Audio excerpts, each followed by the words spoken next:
నామమున ప్రార్థిస్తున్నాను.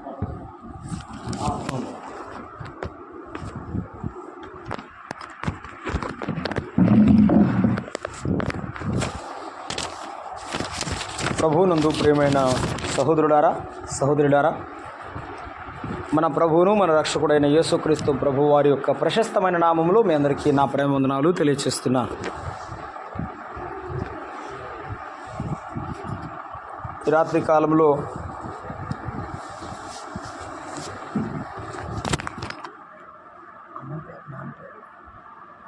బాలరాజు గారు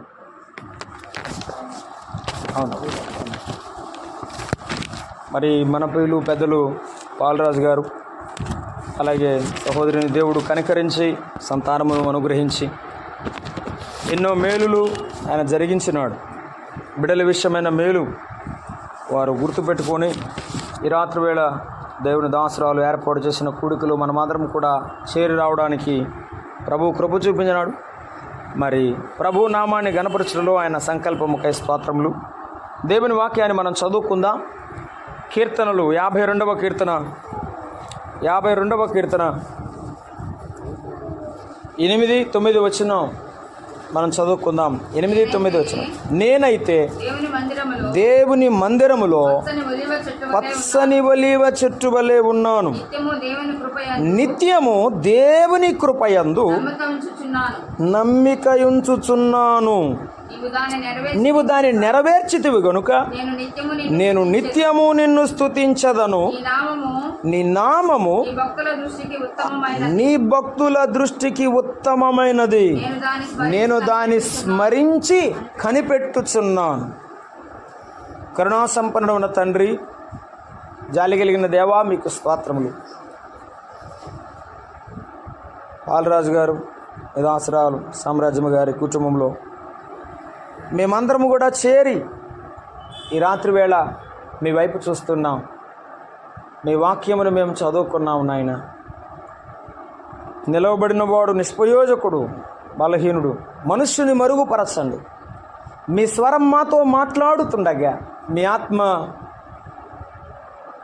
సంచారం, మీ ఆత్మ ప్రభావం మేము చూడగలుగుటకు సహాయం చేయమని, మాతో మాట్లాడుమని, ఈ దీన కుటుంబానికి దీవెన, చేరవచ్చిన మా ఆత్మీయ జీవితాలకు క్షేమము, మా ప్రభు అయిన యేసుక్రీస్తు నామమునకు మహిమ కలిగించుమని క్రీస్తు యేసు నామమున ప్రార్థన చేస్తున్నాము తండ్రి, ఆమేన్.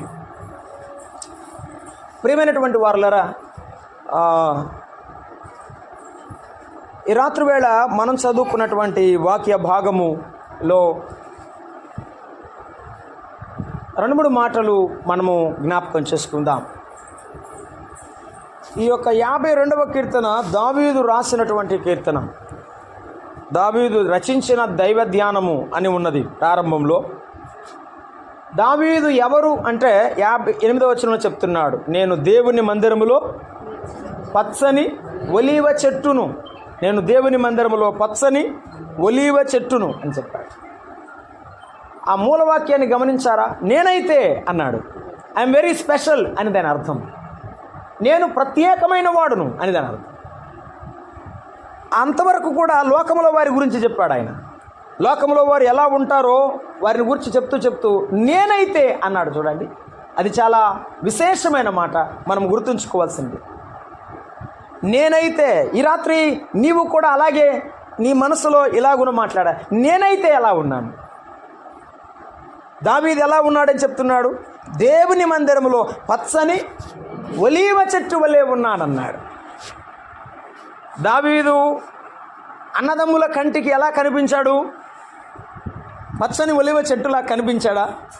చిన్నపాటి గడ్డిపాసలాగా కనిపించాడు వారికి. దేవునికి మాత్రం చాలా బలమైన వాడుగా కనపడ్డాడు. గొల్యాతును పడగొట్టగలిగిన వీరుడుగా కనపడ్డాడు. కానీ జనానికి మాత్రం ఎలా కనపడ్డాడు? చాలా చిన్నవాడుగా, చక్కనివాడు, ఎర్రనివాడు, బాలుడు అని చెప్పాడు. ఈ బాలుడు నీకు వల్ల కాదు, నీవు గొల్యాతును చంపలేవన్నారు. కానీ ఏమన్నాడంటే, నేను యెహోవా నామమున యుద్ధము. ఈ రాత్రి వేళ దేవుని బిడలమైన మన యొక్క ఘనత ఏమిటంటే దేవుని మందిరంలో ఉండడం. ఈ చెట్టు ఎక్కడుంది? ఈ చెట్టు ఎక్కడ ఉంది? నీటి కాలువల ఎవరన్నా నాటబడినా ఆకువాడక ఫలమిచ్చే చెట్టు ఇది.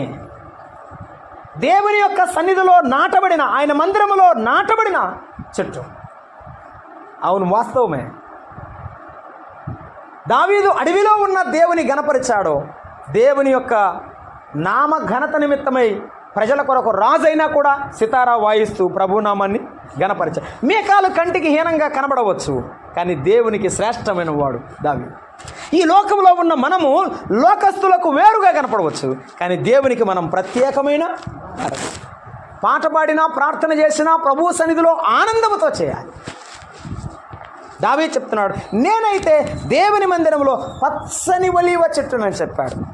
నేను గుర్తు చేయడం లేదు, ఒక మాట గుర్తు చేస్తాను. నేను దేవుని మందిరంలో పచ్చని చెట్టును అనలేదు. ఆయన ఏమన్నాడు? పచ్చని ఒలీవ చెట్టు అన్నాడు. దావీదు పచ్చని ఒలీవ చెట్టు, పచ్చని ఒలీవ చెట్టుగా ఎందుకు పోల్చుకున్నాడు? నేను దేవుని యందు నమ్మిక ఉంచి ఉన్నాను, ఆయన నేను అడిగిన దానిని నెరవేర్చాడు అని చెప్పాడు. నీవు దాన్ని నెరవేర్చితివి గనుక అన్నాడు కదా, నెరవేర్చాను అన్నాడు. కాబట్టి నేను నిత్యము స్తుతించాను. తర్వాత నీ భక్తుల దృష్టికి అది ఉత్తమమైనది నీ నామం అని చెప్పాడు. దాని తర్వాత మనం ఆలోచన చేద్దాం. ఏమిటంటే దావీదు దేవుని మందిరములో ఒలీవ చెట్టు. దేవుని పిల్లలమైన మనము ఆయన సన్నిధిలో మనము ఒలీవ చెట్టు వంటి వారమే. ఎందుకంటే మనము ఆయన నామమును ధరించిన వారం, ఆయన నామమును ధరించిన వారం, ఆయన నామమును ఎరిగిన వారం. ఇంకొక మాట, ఆయన నామమును స్మరించుచున్న వారం. అంతే కదా, లాస్ట్ మాట అన్నాడు, నేను ఆయన నామమును స్మరించుచు అని చెప్పాడు. ఆయన నామమును ఎరిగిన వారం, ఆయన నామమును స్మరిస్తున్న వారం, లేక కీర్తిస్తున్న వారం. ఆఖరి మాటలో చెప్పాడు ఏమనంటే, ఆఖరి మాటలో స్మరించుచు కనిపెట్టుకొనుచున్నాను అన్నాడా? ఇంకెవరి కోసం కనిపెట్టుకుంటున్నాడు? యేసయ్య కోసం, యేసయ్య కొరకు కనిపెట్టుకున్నాడు. కాబట్టి ఇటువంటి వానిని దేవుడు పచ్చని చెట్టుగా ఉంచాడు, పచ్చని చెట్టుగా ఉంచాడు. అది ఒలీవ చెట్టు అని చెప్పాడు, ఒలీవ చెట్టు అని చెప్పాడు. మనము కూడా దేవుని ఎరిగిన వారమైతే, మనము కూడా దేవుని ఎరిగిన వారమైతే, మనము కూడా దేవుని నామస్మరణ చేస్తున్న వారమైతే, మనము కూడా దేవుని కొరకు ఎదురు చూస్తున్న వారమైతే దేవుడు మనల్ని ఏం చేస్తాడు? ఆ మాట చెప్పండి. పచ్చని ఒలీవ చెట్టు వలె ఆయన మందిరంలో నిలబడతాడు. మా కుమార్తెలు యెరూషలేమునకు చెక్కబడిన మూల కంబముల వలె ఉన్నారన్నాడు. యెరూషలేము అంటే దేవుని యొక్క పట్టణం. ఆయన పట్టణంలో స్తంభాల్లాగా ఉన్నారు కుమార్తెలు. ఇక్కడ చెప్తున్నాడు దావీదు, నేను దేవుని మందిరములో పచ్చని ఒలీవ చెట్టును అని చెప్పాడు. ఆదికాండం 8వ అధ్యాయం 11వ వచనం చదువుతారా? ఒలీవ చెట్టు యొక్క ప్రాముఖ్యత. జలప్రళయం సంభవించిన తరువాత ఓడలో ఉన్న నోవహు ఒక పని చేస్తున్నాడు. తన దగ్గర ఉన్న పక్షులన్నింటిలో కాకిని పంపాడు, అది తిరిగి రాలేదు. 8వ అధ్యాయం 11వ వచనంలో దేన్ని పంపాడు? సాయంకాలమున అది అతని యొద్దకు వచ్చినప్పుడు పావురం అనమాట. తుంచబడిన ఒలీవ చెట్టు ఆకు గుర్తుంచుకుందాం. ఆ ఆకు చూడగానే ఏమనుకున్నాడు నోవహు? భూమి మీద ప్రాణము నిలబడింది. ఆ మొక్క చూడగానే, ఆ మొక్కకి జీవం ఉంటుంది కదా, ఆకుకి ప్రాణం ఉన్నది కదా, ఇప్పుడు జలప్రళయం అంతా తగ్గిపోయింది, ఇక మళ్ళా జీవం మొదలయ్యిందని నోవహుకు అర్థమైంది. అంటే అర్థం ఏమిటంటే, ఒలీవ ఆకు శాంతికి నెమ్మదికి చిహ్నం. దేనికి చిహ్నం? శాంతికి నెమ్మదికి చిహ్నం. మనము మన జీవితంలో ఒలీవ చెట్టు వంటి వారమైతే మనలో ఏముండాలి? చెప్పండి అమ్మా, ఏముండాలి? శాంతి. పేరు శాంతే కానీ శాంతం ఉండదు, పేరు సమాధానమే కానీ సమాధానం ఉండదు. మన జీవితాల్లో యేసు ప్రభువుని నమ్మిన బిడ్డలమైతే ఆ ఆనందాన్ని మనం అనుభవించాలి. ఎలా అనుభవించాలి తెలుసా? దేవుని యొక్క మందసం ఎదుట ఆనందంతో గంతులు వేస్తున్న దావీదు అక్కడ కనబడుతూ ఉంటే, కిటికీలో నుంచి చూసే మేఘాలు కనపడుతుంది. మేఘాలను చూడలేదు, ఏ జనాన్ని చూడలేదు, మందసం ఒకటే కనబడింది. దేవుని సన్నిధిలో ఆనందంతో ముందుకు వెళ్ళే దావీదే మనకు కనబడతాడు బైబిల్ చదివితే. మన జీవితంలో బైబిల్ పట్టుకుంటే సిగ్గుపడతామా? మన జీవితంలో బైబిల్ చదివితే బాధపడతామా? ప్రార్థన చేస్తుంటే బిడియపడతామా? అలాగైతే నీవు దేవుని బిడ్డవుగా ఉండలేవు. దేవుని మందిరములో ఉన్న నీవు దేవుని యొక్క సన్నిధిని అనుభవిస్తూ నెమ్మదిగా ఉండాలి. అందుకన్నాడు, నేను దేవుని యందు నమ్మిక ఉంచి ఉన్నాను కనుక నెమ్మదితో పండుకొందునన్నాడు 2వ కీర్తనలో. ఎలా పండుకుంటా? దేవుని నమ్ముకున్న వానికి ఏముంటుంది? నెమ్మది. ఒకవేళ నెమ్మది లేకపోతే వాడిని ఏమనాలి? సైలెంట్గా ఉంటారు చూడు, మిమ్మల్ని నేనేం చెప్పలేదు. దేవుని నమ్ముకున్న వానికి ఏముంటుంది? నెమ్మది ఉంటుంది. మరి దేవుని నమ్ముకోని వానికి ఏముంటుంది అంటే చెప్పడం లేదు. చూసారా, దుష్టులకు నెమ్మది ఉండదని నా దేవుడు సెలవించుచున్నాడు అన్నాడు 9వ కీర్తనలో. ఎవరికి నెమ్మది ఉండదు? దుష్టులకు. దేవుని నమ్మని వానికి నెమ్మది ఉండదు. చూడండి, మనం ఇక్కడ పిలుస్తుంటే అక్కడ ఉంటాడు, ఇక్కడికి రమ్మంటే ఎక్కడికో ఉంటాడు. మనకు అర్థం కాదు, ఎందుకంటే నెమ్మది లేదు. మన జీవితంలో కూడా మనము కలిగి ఉండవలసింది ఏంటంటే దేవుని యొక్క సన్నిధి, నెమ్మది. ఏమిటి? లోకంలో ఉన్న వారికి అప్పుడప్పుడు నెమ్మది ఉండదు. దేవుని నమ్ముకున్న వారికి కూడా నెమ్మది లేని పరిస్థితులు వస్తాయి, రావని నేను చెప్పడం. కానీ దేవుని సన్నిధికి రాగానే ఈ పక్షి ఏమైపోయింది?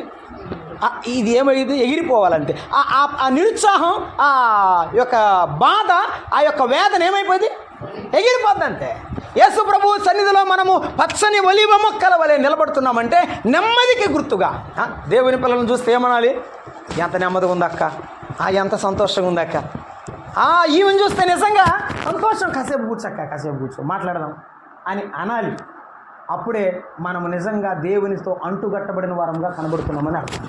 దావీదు అదే చెప్తున్నాడు, నేను దేవుని సన్నిధిలో పచ్చని ఒలీవ మొక్క వలె ఉన్నాను అని చెప్పాడు. మనము దేవుని సన్నిధిలో నెమ్మది పొందిన వారమే. ప్రభు చెప్పాడు కదా, నా సమాధానము నేను మీకు ఇచ్చి వెళ్ళుచున్నాను. అంతే. ఆయన ఇచ్చిన సమాధానం ఉంటే ఆ సమాధానముతోనే బ్రతుకుతాం కదండి. దేవుని సమాధానం మనకు తోడయుడుగాక. 2వ మాట మనం చూస్తున్నాము, అది ఏమిటంటే న్యాయాధిపతుల గ్రంథము 9వ అధ్యాయము 8-9 వచనాలు చదువుతారా?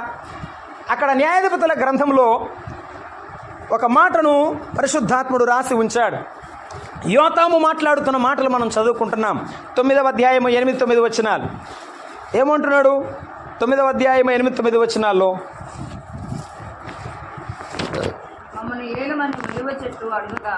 మమ్మును ఏలుమని ఒలీవ చెట్టును అడుగగా. మరట ముళ్ళ చెట్లన్నీ కలిసి అక్కడున్న మనుషులందరూ కలిసి ఒలీవ చెట్టు దగ్గరికి వచ్చాయట. ఒలీవ చెట్టు దగ్గరికి వచ్చి, మాకు ఏ నాయకుడు లేడమ్మా, నువ్వు మాకు నాయకుడుగా ఉండమని ఆ ఒలీవ చెట్టుని అడిగినాయి. ఒలీవ చెట్టు ఏం సమాధానం చెబుతుంది ఇప్పుడు?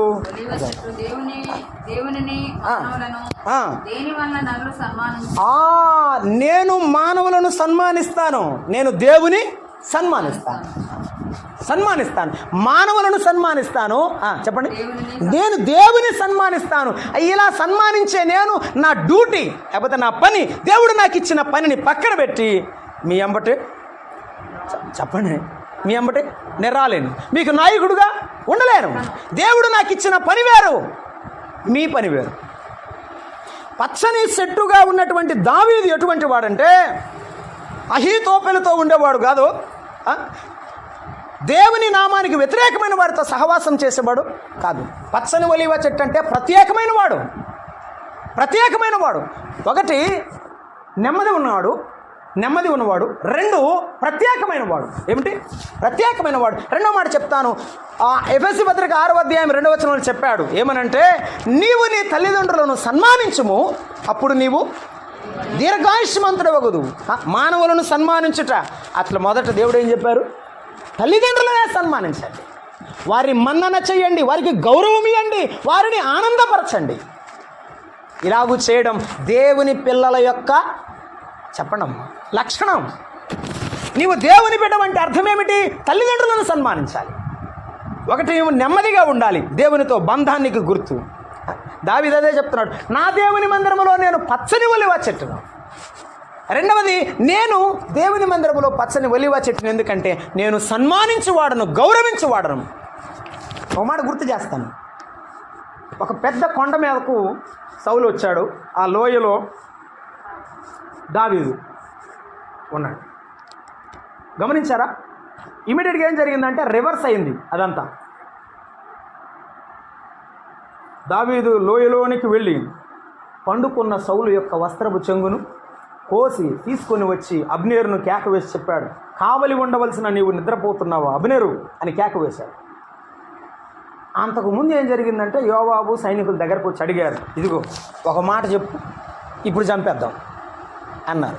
ఏమన్నా తెలుసా ఆయన, దేవుని చేత అభిషేకించిన వారు నేను ముట్టను. ఇది దావీదు యొక్క ప్రత్యేకత, దావీదు యొక్క గొప్ప లక్షణం. సన్మానించుట. సౌలును గౌరవించాడు. సౌలు ప్రేమించాడా? లేదు. సౌలు ఏమన్నా దావీదు అంటే ఇష్టమా? లేదు. అయినప్పటికీ కూడా గౌరవించడం, మన్నన చేయడం నా బాధ్యత అన్నాడు దావీదు. ఇప్పుడు మనం ఏమందాం, మనకు నెమ్మది ఉండాలంటే మనం ఏం చేయాలి? గౌరవించాలి, ఇతరులను, తల్లిదండ్రులను సన్మానించాలి. మనము పచ్చని చెట్టులాగా ఎదగాలి అంటే మనలో ఉండవలసిన గొప్పవి ఇవి. అలాగైతే ఈవేళ ప్రభు మనతో మాట్లాడుతాడు. మనలో నెమ్మది లేదంటే దేవునితో సంబంధం తెగినట్టే. మనలో నెమ్మది లేదంటే మనము సన్మానించుట అనే మాటను మన జీవితంలో మర్చిపోయామని. దావీదు సన్మానించినవాడు, గౌరవించినవాడు. కుంటివాడైన మెఫీబోషెతును గౌరవించాడు. నా చేతిలో చనిపోతాడని సౌలును కూడా గౌరవించాడు. సౌలు చనిపోయినప్పుడు అతిగా ఏడ్చినవాడు దావీదే, గొప్పగా ఏడ్చినవాడు దావీదు. చిన్నవారినైనా పెద్దవారినైనా ఎటువంటి వారినైనా ప్రేమించినవాడు దావీదు. మన జీవితంలో ఏం చేయాలి చెప్పాలి? ప్రతి ఒక్కరిని ఏం చేయాలి? నాకు ఇష్టం లేదు కాబట్టి నేను ఇటు తిరుగుతాను, నీకు ఇష్టం ఉంది కాబట్టి ఇటు తిరుగంటే ఈ బైబిల్ అవసరం లేదు. ఇక ఇది అవసరం లేదు. ఇది పక్కన పెట్టి నువ్వు అసలు పాడడం మానేస్తే బెటర్. ఎందుకంటే నువ్వు చూసి ఎవరైనా వచ్చేవాళ్ళు కూడా రారు. ఒకటి గుర్తు చేస్తా. మీరు హిట్లర్ తెలుసుగా? రైట్. ఒకరోజు అడాల్ఫ్ హిట్లరు చర్చ్కి వెళ్ళాడు, ప్రార్థనకి వెళ్ళాడు. దేవుణ్ణి నమ్ముకోవాలి, నేను కూడా మారుమాసు పొందాలని వెళ్ళాడు. వెళ్ళిన టయానికి ఏం జరిగిందంటే చర్చి బయట ఆవరణంలో పాస్టర్ తాగి కక్కి పడుకున్నాడు. అది చూసిన హిట్లర్ ఏమనుకున్నాడంటే, వీళ్ళ దగ్గరే నెమ్మది లేనప్పుడు, వీళ్ళ జీవితంలోనే మార్పు లేనప్పుడు అసలు ఇక్కడికి రావాల్సిన అవసరమే. ఒక్క సన్నివేశం హిట్లర్ జీవితాన్ని క్రూరుడుగా మార్చివేసింది. మన జీవితాలు ఇతరులను క్రూరులుగా మార్చివేస్తుందంటే అది మన తప్పే. దావీదు ప్రేమ సౌలును తరమలేదు, సౌలు కుటుంబాన్ని తరమలేదు. సౌలు తరిమాడు, కానీ దావీదు ప్రేమించాడు. మనం ఏం చేద్దాం? మనము పచ్చని ఒలీవ మొక్కలలాగా ఉండాలి, మన బిడ్డలు కూడా అలాగే ఉండాలి అంటే ఏం చేయాలి? ప్రేమించడం, సన్మానించడం, గౌరవించడం. అక్కడ చూస్తే ఇక్కడ తలుపేసుకుంటే ఇంతే సంగతులు. దావీదు ఏం చేశాడంటే సన్మానించాడు. మూడవ గుర్తు ఒలీవ చెట్టు యొక్క గుర్తు. దేవుని మందిరంలో దేవుని పిల్లల గుర్తులు మనం చూస్తున్నాం. నెహెమ్యా గ్రంథము 9వ అధ్యాయము 25వ వచనం. నెహెమ్యా గ్రంథము 9వ అధ్యాయము 25వ వచనం. 9వ అధ్యాయము 25వ వచనాన్ని మనం చదువుకుంటున్నాం. నాకు ఇక్కడ సరిలేదు, అందువల్ల నేను తీలేకపోతాను. అప్పుడు వారు ప్రాకారములు గల పట్టణములను ఫలవంతమైన భూమిని స్వాధీనపరుచుకొని సకలమైన పదార్థములతో నిండి ఉన్న ఇండ్లను, త్రవ్విన బావులను, ద్రాక్ష తోటలను, ఒలీవ తోటలను, బహు విస్తారముగా ఫలించు చెట్లను వశపరచుకొని అలాగ వారు తిని ఏం తిన్నారు?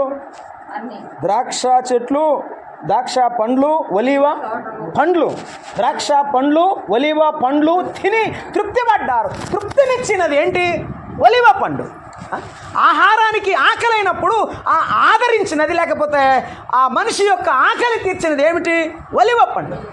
దేవుని బిడలు ఎవరైనా కొరతలో ఉంటే, దేవుని బిడలు ఎవరైనా ప్రభు ఏమన్నాడు, ఎవరైనా ఆకలి కొని ఉంటే ఏం చేయాలి?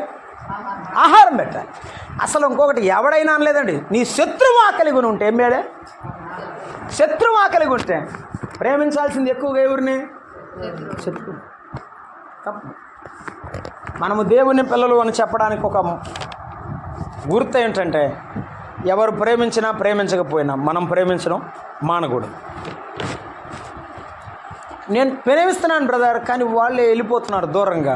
పర్వాలేదు, ఏదో ఒక రోజు వారు మారు మనసు పొందే సమయం వస్తుంది, దేవుడిస్తాడు. ప్రారంభ దినాల్లో ఎలా ఉంటుందంటే, కొత్తగా నమ్ముకున్నప్పుడు ఎవరైనా పొరపాటు చేస్తే మీ ఇంతే సంగతులని గట్టిగా పట్టుకుంటాం. సో కొన్ని సంవత్సరాలు గడిచిన తర్వాత, అనుభవం వచ్చిన తర్వాత అనుకుంటాం, తండ్రి లాంటి మనసు వస్తుంది. సహజంగా జరుగుతుంటాయి. సర్లే మళ్ళీ పశ్చాత్తాపు మరలారా ప్రార్థనకు రా అంటాం, కానీ చిన్నపిల్లలాగా మనం గట్టిగా మాట్లాడం, త్రోసివేయలేం. దాన్ని ఏమంటారంటే బైబిల్ భాషలో దేవుని ప్రేమ. దేవుడు కూడా అంతే. దావీదు ఎటువంటి వాడు అంటే దేవుని ప్రేమ కలిగిన వాడు, అందరి యొక్క అవసరాలు తీర్చిన వాడు. అదుల్లాము గుహలో అప్పులు బాధపడిన వారు, భార్యలను పిల్లలను విడిచి అడవిలో ఏమీ ఎరగక తిరుగుతున్న వారందరినీ కూడా 318 మంది కంటే పైబడిన వారు, వారందరినీ చేర్చుకొని ఆహారం పెట్టి పోషించాడు. ఎవరు పోషించింది? అదుల్లాము గుహలో పోషించిన వాడు దావీదు. ఏలియా కాలంలో పోషించిన వాడు ఓబద్యా. 50 మందికి కంటే ఎక్కువైన ప్రవక్తలను చేర్చుకొని, చంపుతాదేమో యెజబెలని చేర్చుకొని దాచిపెట్టి ఆహారం పెట్టాడు. మన జీవితంలో మనం మన ఇంటిలో ఎంతమందిని చేర్చుకుంటున్నామో అదే మనకు దీవెన.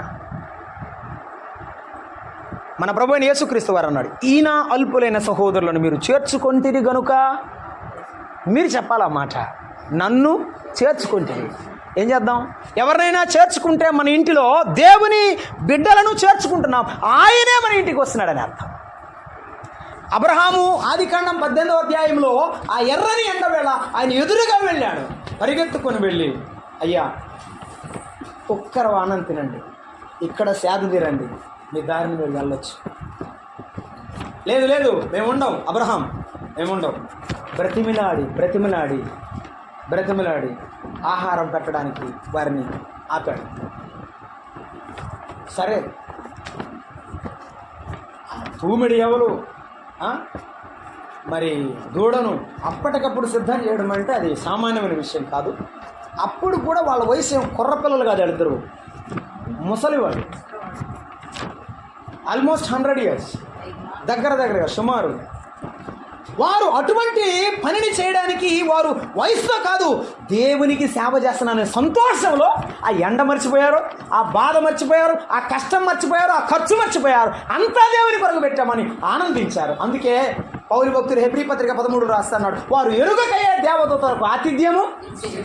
మనం ఆతిథ్యం ఇస్తే ప్రభువుకి ఇస్తున్నాం, ప్రభు మన పిల్లలకు మన కుటుంబానికి ఇస్తాడు.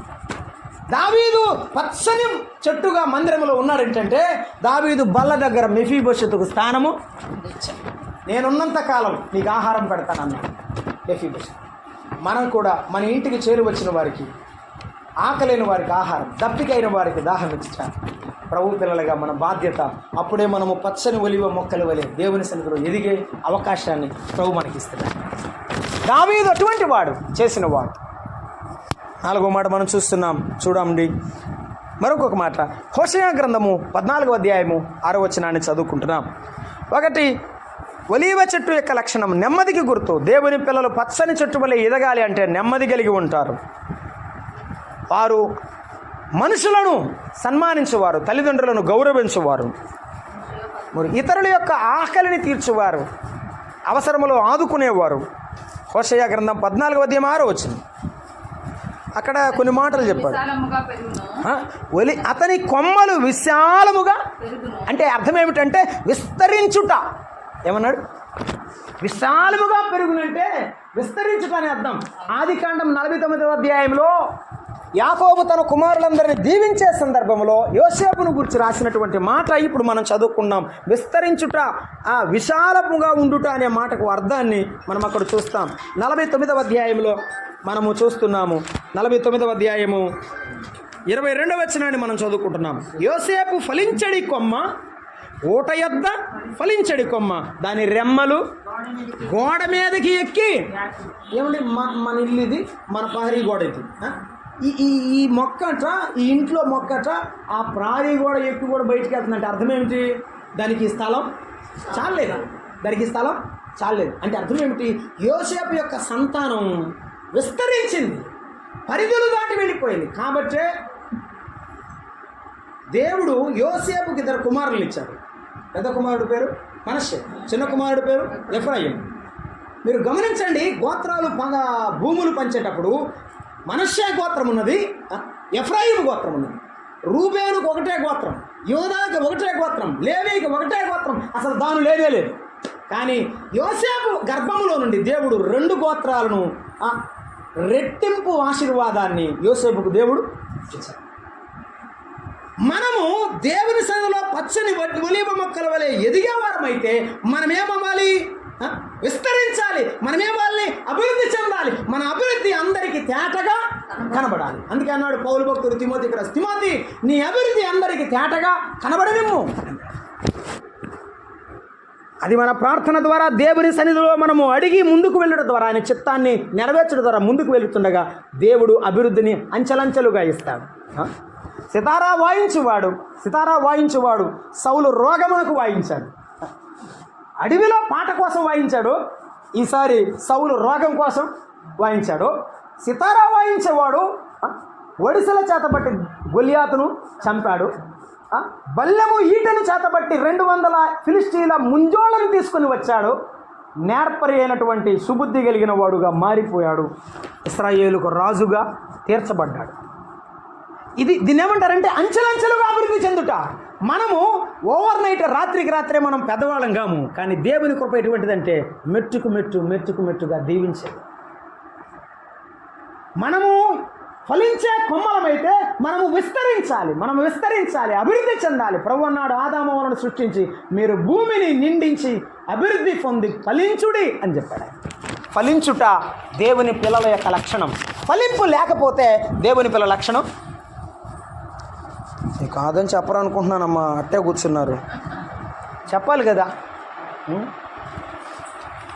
జామకాయలు కాసే చెట్టు ఉందనుకో, ఏ కాయ కాయట్లేదు, దాన్ని ఎందుకు? జామ చెట్టే కానీ కాయ లేదు. ఏమి లేదు, ఏం చేయాలి మరి? దాన్ని పీకు ఇంకో కొత్తది నట్టుకోవాలి. నరికి చిన్న మొక్క అయితే పీకుతాం, పెద్ద మొక్క అయితే ఏం చేయాలి? నరికి వంతున ఇంకొకటి నాటుకుంటాం. ఎందుకు? ఈ భూమి ఎలా వ్యర్థం. ప్రభు అన్నాడు లూకాసు వార్త 13వ అధ్యాయంలో, ఈ భూమి ఎలా వ్యర్థమని. కాబట్టి మనము దేవుని పిల్లలమైన మనము ఆలోచన చేయవలసింది, మనము విస్తరించుట ప్రభువు కోరుకుంటున్నాడు. 2వ మాట యోషయ గ్రంథం 14వ అధ్యాయం 6వ వచనంలో 2వ మాట, అతని కొమ్మలు విశాలముగా పెరుగును. అమ్మ, ఇలా ఉన్నవాడు ఎలా ఉన్నవాడు?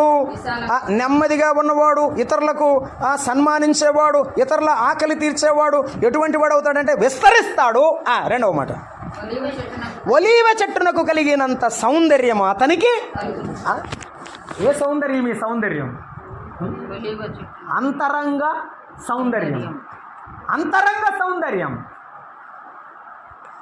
యేసుక్రీస్తు ప్రభువారు గెత్సెమనే వనములో, గెత్సెమనే వనములో ఒలీవ గానుగ దగ్గర ఆయన మోకరించి ఉన్నాడు. అక్కడ అప్పుడు గానుగులు ఉంటాయి నూనె తీయడానికి. ప్రభు అయిన యేసుక్రీస్తు అక్కడ ప్రార్థన చేసినాడు.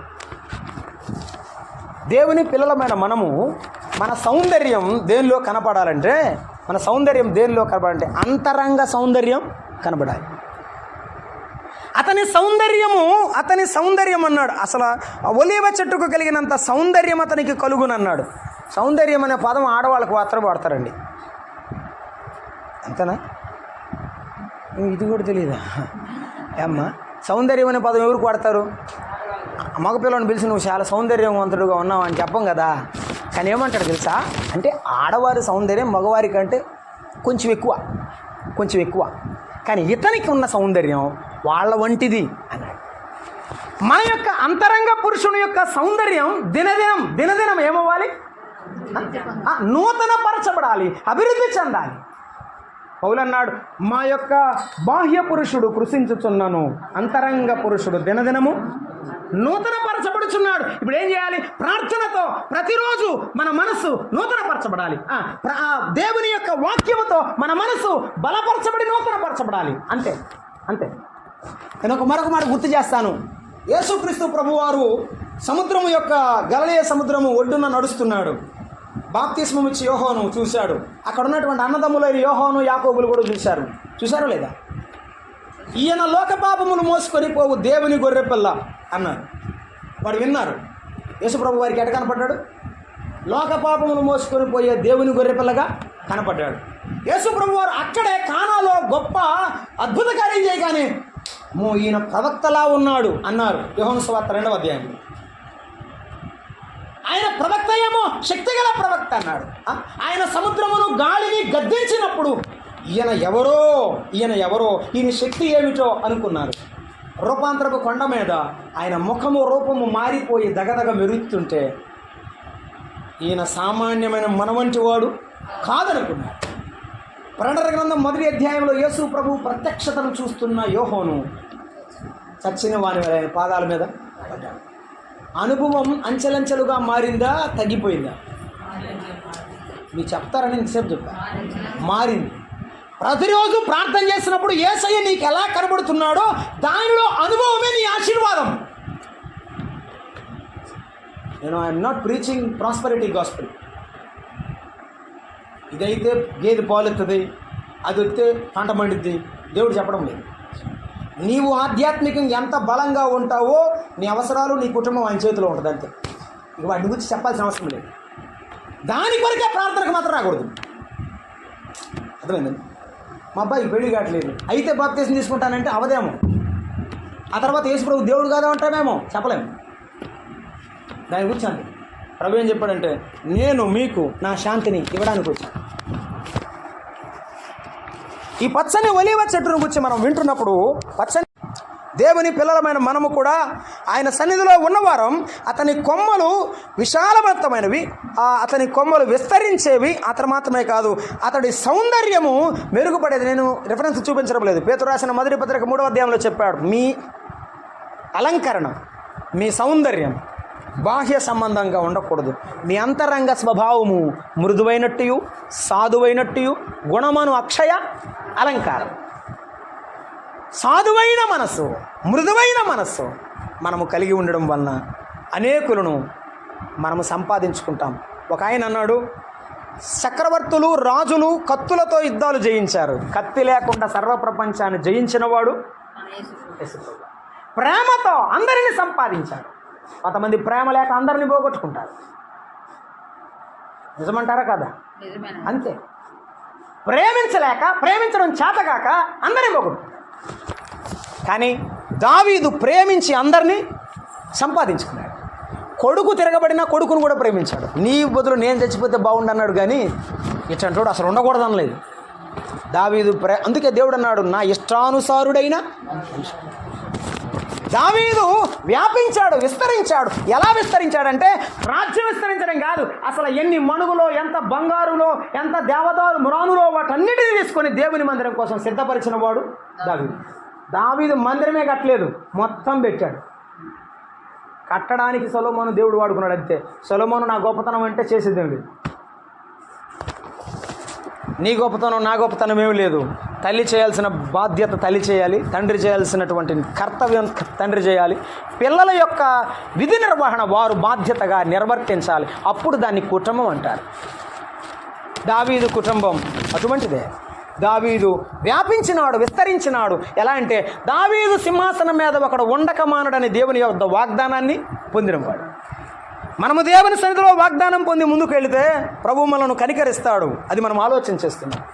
హోషేయ గ్రంథంలో అతడు విస్తరించినటువంటి ఒలీవ చెట్టు వంటి వాడు అన్నాడు. తర్వాత ఏం చెప్పాడంటే సౌందర్యము కలిగినాడు, అంతరంగ సౌందర్యము కలిగిన వాడు. ఎందుకంటే ఒకసారి చెప్పాడు కదా, విరిగి నలిగిన మనస్సే. ఒకరోజు దావీదు యొక్క హృదయం ఏమైందంటే ఇట్ వాజ్ బ్రోకెన్, విరిగిపోయింది. ఎప్పుడో తెలియదు నాకు. ప్రభువా నేను తప్పు చేసిన వాడను, పొరపాటు చేసిన వాడని నలిగిపోయాడు దావీదు. అందుకే దేవుని సన్నిధిలో గొప్పవాడయ్యాడు. నీవెప్పుడు దేవుని సన్నిధిలో విరిగి నలిగిన మనసుతో ఉంటావో దేవుడు నిన్ను హెచ్చిస్తాడు. విరిగిన మనసు గలవారిని, నలిగిన హృదయం గలవారిని ఆయన దృష్టించి చున్నాడు అన్నాడు 59వ అధ్యాయం యెషయా గ్రంథంలో. కనుక విరిగిన మనసుతో మనం ఉండడం ప్రభువు కోరుకుంటున్నాడు. మరొక మాట చూస్తున్నాం, మందిరంలో ఎటువంటిది మనం చూస్తున్నాం, లెబానోనుకున్నంత సువాసన. ఏమండి సామెతల గ్రంథంలో ఒక మాట చెప్పాడు, బుక్కావాని తైలములో చచ్చిన ఈగ పడిన ఎడల ఏమవుతుంది? తైలం ఎంత? శేషాంత. తైలం ఎంత? శేషాంత. చచ్చిన ఈగ ఎంత? ఇసుమంత, రవ్వంత, ఇంత. ఇసుమంత చెడ్డ లక్షణం, ఇసువంత చెడ్డ లక్షణం నిలువెల్ల మనిషి అంత శరీరాన్ని ఏం చేసింది? దావీదు తన జీవితంలో నష్టపోయినాడు, తిరిగి మళ్ళా ప్రభువు చేత పునరుద్ధరించబడ్డాడు. మన జీవితంలో ఏ చిన్నది ప్రభువుకి ఇష్టం లేదో నాకు తెలియదు. ప్రభువా నన్ను క్షమించి దీన్ని తీసేయి. నేను నీ మందిరంలో పచ్చని చెట్టులాగా ఉండాలనుకుంటున్నాను, నీ సన్నిధిలో నీ మందిరంలో ఎదగాలనుకుంటున్నాను. నాలో ఉన్న బలహీనత క్షమించి తీసుకో, నేను ఒప్పుకుంటున్నాను, నేను విడిచిపెడతాను. ప్రభు సన్నిధిలో దావీదు వలె మనము మంచి ప్రవర్తన, సువాసన, ఆ మాటను పౌలు భక్తుడు ఎఫెసీ పత్రికలో 5వ అధ్యాయం 1వ వచనంలో చెప్పాడు. ఏమని? ఈ క్రీస్తు యొక్క పరిమళ వాసన, ఆయన మనసు వంటి మనసు, ఆయన ప్రవర్తన వంటి ప్రవర్తన మనకుంటే క్రీస్తు ప్రభువు యొక్క ప్రవర్తన పరిమళం అందరికీ వ్యాపిస్తుంది. 2 మాటలు చెప్పి నేను ప్రార్థన చేస్తాను. జకరియా గ్రంథంలో 2 మాటలు చదువుకుందాం. 4వ అధ్యాయము 2వ వచనాన్ని, 4వ అధ్యాయం 14వ వచనాన్ని 2 కలిపితే మనకు అర్థమవుతుంది. 4:2 జకరియా గ్రంథం. జకరియా గ్రంథము 4వ అధ్యాయం 2వ వచనం. ఆయన దర్శనం చూస్తున్నాడు, ఏం కనపడుతుందని అడుగుతున్నాడు. చెప్పండి. సువర్ణమయమైన దీపస్తంభమును, దాని మీద ఒక ప్రమిద, దీపస్తంభమునకు 7 దీపములు, దీపమునకు 7 గొట్టాలు కనబడుతున్నాయి. మరియు 2 ఒలీవ చెట్లు దీపస్తంభమునకు కుడివైపున ఒకటియు ఎడమ ప్రక్కన ఒకటియు కనబడుచున్నవి. ఇప్పుడు నాకేంటి అయ్యా దీపాలేంటి, ఆ ఒలీవ చెట్లు ఏంటి అని అడుగుతున్నాడు ఆయన. అర్థం కాలేదు. 14వ వచనంలో చెప్పాడు. చదవండి 14వ వచనం. ఏమిటా అతడు వీరిద్దరూ సర్వలోకనాథునియగు యెహోవా యొద్ద నిలబడుచు తైలము పోయేవారు. ఈ దీపంలో ఏం కావాలి? తైలం. ఈ దీపంలో ఏం కావాలి? తైలం. ఒలీవ నూనె తైలముగా వాడబడింది, ఒలీవ నూనె ఔషధంగా వాడబడింది. దేవుని పిల్లలు ఔషధము వంటి వారు. దేవుని పిల్లలు కరిగిపోయిన ఇతరులకు వెలుగుచ్చువారు. ప్రభు అన్నాడు, నిజమైన వెలుగు లోకములో ఉండెను, అది ప్రతి మనుషుని వెలిగించుచుండెను. లోకము చీకటి, అది దేవుని గ్రహించలేదు, నిజమైన వెలుగును గ్రహించదు కూడా.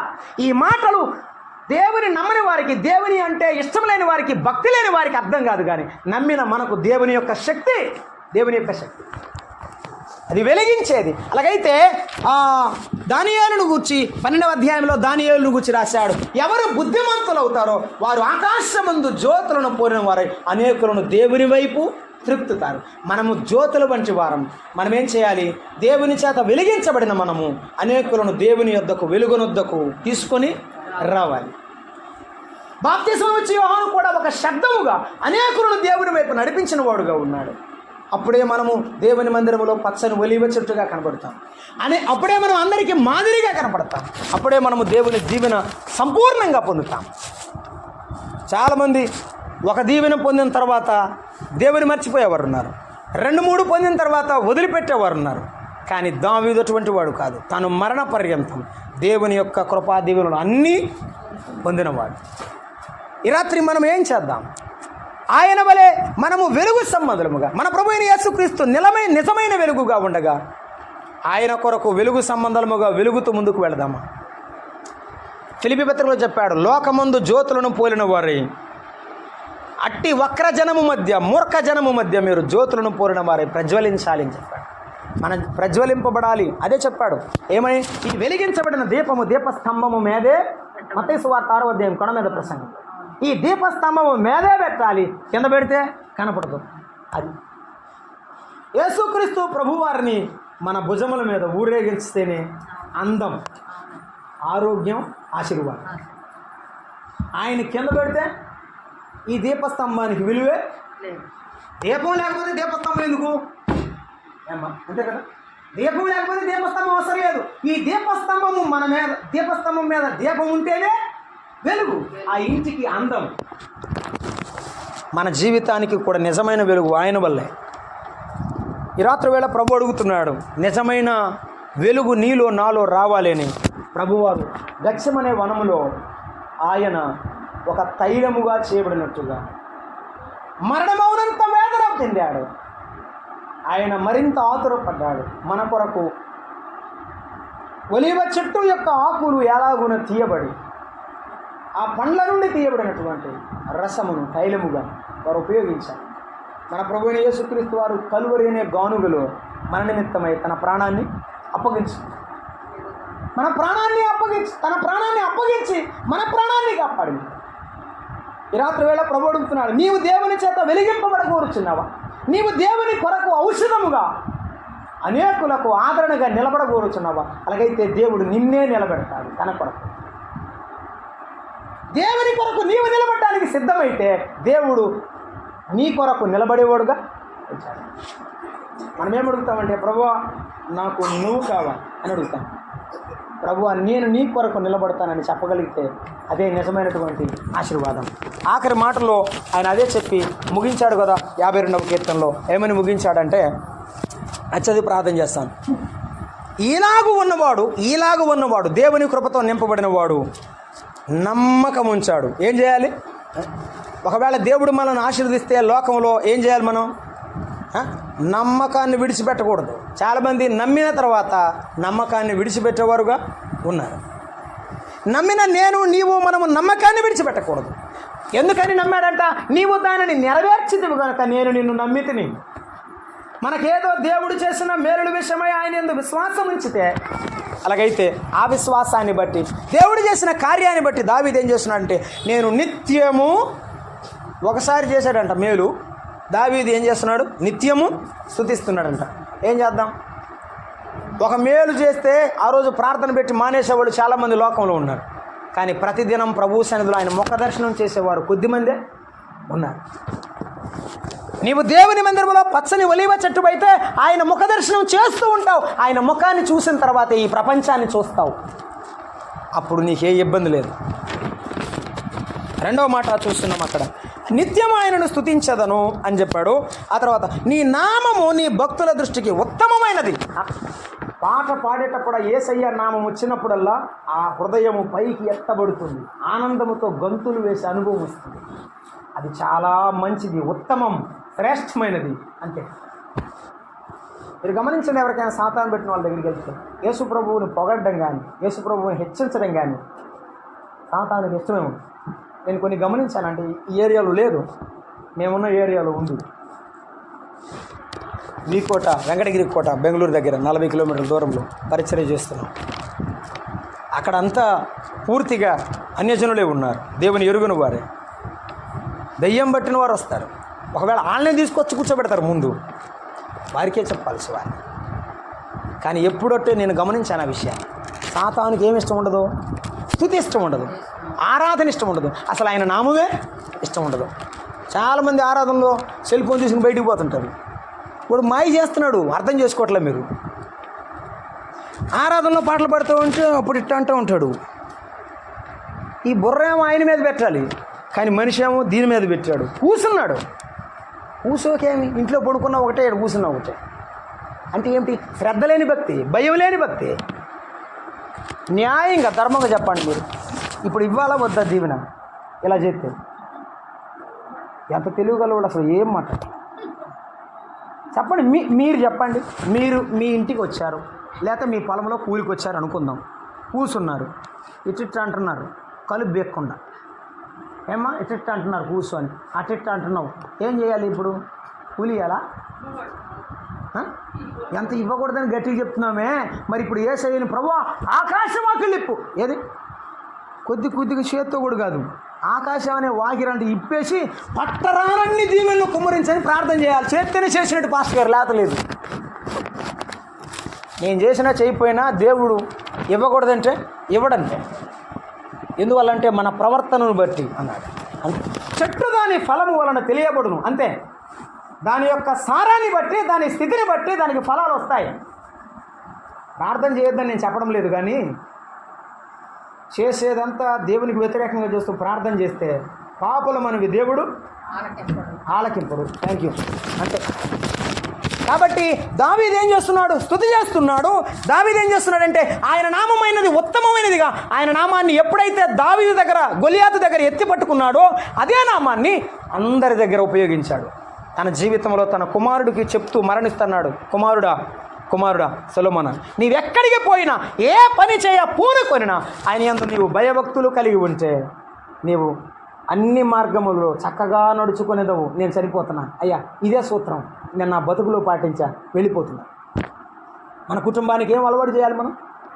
ఆ పచ్చని ఒలీవ చెట్టు వంటి దావీదు తన పిల్లలను ఒలీవ మొక్కల వలె నాటి వెళ్ళాడు. అందుకే అన్నాడు, యెహోవా యందు భయభక్తులు గలవాని యొక్క పిల్లలు భోజనపు బల్ల చుట్టూ ఒలీవ మొక్కల వలె ఉంటారు. నేను ఒలీవ చెట్టునైతే నా పిల్లలు ఒలీవ మొక్కలు. మన ప్రభువు యేసుక్రీస్తు వారు గెత్సేమనే వనములో మన కొరకు మరణించిన వాడు ఆయన. అనేకులకు ఆయన రక్షణకరంగా మారాడు, ఔషధంగా మారాడు, పాపమును పరిహరించేటువంటి ఒక ఔషధమైనాడు. మనము ప్రభువు కొరకు నిలబడితే, ఆ సువార్తను మోసుకుని వెళితే అనేకుల హృదయాలకు నెమ్మదినిస్తే దేవుడు మనలను, మన బిడ్డలను కనికరించువాడై. పేతురు భక్తుడే అడిగాడు, మిగిలిన శిష్యులు అడిగారో లేదో నాకు తెలియదు. మేము నిన్ను వెంబడించుతున్నాము, సమస్తమును విడిచి నిన్ను వెంబడిస్తున్నాం, మాకేమి లాభం కలుగుతుందంటే ప్రభు అన్నాడు, 12 మంది 12 సింహాసనాల మీద నా తండ్రి దగ్గర కూర్చునే భాగ్యాన్ని నేను ఇస్తాను. ప్రకటన గ్రంథంలో చెప్పాడు, సంగమా జయించువారిని నా సింహాసనం మీద 12 మంది అపోస్తలులకేమో 12 సింహాసనాలు ఇస్తానన్నాడు. చూడక నమ్మిన వారు ధన్యులని చెప్పే మాటకి గుర్తుగా నా సింహాసనం ఇస్తానన్నాడు. ఏది గొప్ప? ఒక సింహాసనం వేసి కూర్చోబెట్టడమా, ఆయన సింహాసనం మీద కూర్చోబెట్టడమా? మరి ఆయన సింహాసనం వేసి కూర్చోవాలి అంటే ఆ రాజుకు తగ్గ జీవితం ఈ రాజకుమారులకు, కుమార్తెలకు ఉండాలి. రైట్? కాబట్టి దావీదు విషయంలో అది, మనము మన పిల్లల విషయంలో అందుకన్నాడు, అబ్రహాము తన తరము వారికి, తన తర్వాత తన తరము వారికి నేర్పాడు, నా తర్వాత నా పిల్లలు, అంతే, నా తర్వాత నా మనవలు, నా తర్వాత నా సంతానం నా ప్రభువును నమ్ముకుంటే చాలు. అయ్యా, నా జీవితంలో ఇది నేను అనుభవించాను. దేవుడు చాలా గొప్పవాడు. నేను గొప్పవాడనని కాదు, కానీ నా దేవుడు గొప్పవాడు కనుక గొప్ప మేలు చేశాడు. ఆయన మర్చిపోవద్దు, నేను వెళ్ళిపోతున్నాను. ఇది మన బిడ్డలకు మనం నేర్పించాల్సిన గొప్ప పాఠం. దావీదు పచ్చని చెట్టుగా వర్ధిల్లినాడు. అందుకే దావీదు సంతానాన్ని దేవుడు ఎన్నటికీ ఆ సింహాసనం మీద ఒక్కడు ఉండకుండా మానడనే వాగ్దానాన్ని అలాగే కొనసాగించాడు. మనము దేవుని సన్నిధిలో అలాగే ఎదగాలంటే దేవుని స్తుతిద్దాం, దేవుని నామాన్ని ఆయుధముగా పట్టుకుని ముందుకు వెళదాం, ఆయన నామాన్ని స్మరిస్తూ ఆయన నామాన్ని గణనం చేద్దాం. అదే సందర్భంలో ఒలీవ చెట్టుకు పొందిన లక్షణాలు మన జీవితంలో ఉంటే మనం వర్ధిల్లే వారముగా ఉంటామని తెలియచేస్తూ ముగిస్తున్నాను. దేవుడు తన వాక్యమును మన మీకుల్లో దీవించునుగాక. ఆమేన్. ప్రేమగల తండ్రి, స్తోత్రార్హుడా, మీకు వందనాలు నాయన. మీ బిడ్డలకు మీరు చేసిన దానిని వారు గుర్తు చేసుకొని, నీవు చేసితివి గనుక నీ యందు నమ్మిక ఉంచి ఉన్నాము అని దావీదు చెప్పింది. నీ నామాన్ని స్మరణ చేసుకున్నామన్నా. అవును ప్రభువా, ఈ కుటుంబంలో మీ దాసురాలి కుమారులు మీ నామాన్ని గుర్తు చేసుకున్నారు. మీరు వారికి చేసిన మేలును గుర్తు చేసుకున్నారు. ఈ రాత్రి కూడిక ఏర్పాటు చేసి మిమ్మల్ని గణపరిచారు. మీ దాసురాలని బిడ్డలను దీవించండి నాయన. నమ్మకముగా సాగుచుండగా సాతాను అలజడులు, సాతాను ఆటంకాలు తొలగించండి. ఆధ్యాత్మికంగా బలపరచండి. మీ చేతిలో సాధనాలుగా దావీదు సంతానము వలె నిత్యము నా కుటుంబమును నీ సన్నిధిలో స్థిరపరచుము ప్రభు అన్నట్టు ఈ కుటుంబాన్ని మీరు స్థిరపరచుమని, చెరవచ్చి మీ మాటలు ఆలకించిన అందరిలో మీ వాక్యం ఫలించడానికి సహాయం చేయమని యేసు ప్రభు నామమున వేడుకుంటున్నాం తండ్రి. ఆమేన్. అందరికీ వందనాలు.